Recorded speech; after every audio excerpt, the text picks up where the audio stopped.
Nabemb at nang ako habang lasing. Hello po, huwag na po ninyong akong pangalanan. 25 taong gulang, isang probinsyana.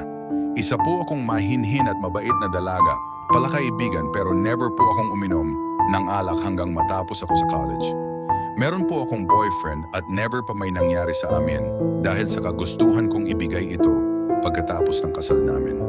Maraming pilit sa akin ng boyfriend ko, pero ayaw ko munang ibigay dahil gusto kong makatulong muna sa mga magulang ko. Madalas namin ito pagtalunan at pinapaintindi ko sa kanya ito ng paulit-ulit.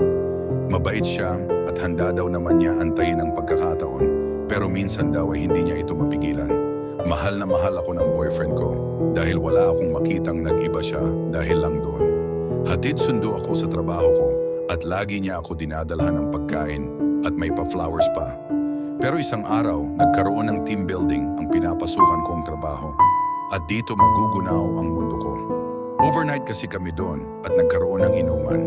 Dahil sa team building ito ay napilitan akong umimom. Sa una mapait na pumapasok ang alak sa lalamunan ko at talagang hindi ko ito kayang inumin hanggang sa hindi ko na namamalayan na lasing na ako. Na para bang wala ng bukas masaya kaming nag-iinuman at nagtatawanan hanggang sa nahihilo na ako. Nung mararamdaman kong susukan ako, ay tumakbo ako sa CR.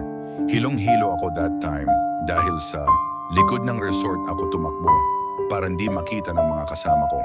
May humila sa akin, isang matipuno, matangkad, gwapo at hindi masyadong kaitiman na lalaki.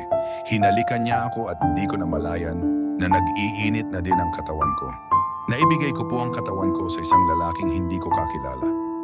Nakuha ako ng ibang lalaki ko na umagahan. Masakit ang ulo ko at naalala ko ang nangyari. Napagtanto ko na hindi pala panaginip ang nangyari. May dugo sa loob ng andis ko at masakit ang parting ibaba ko. Sobrang guilty ko sa nangyari.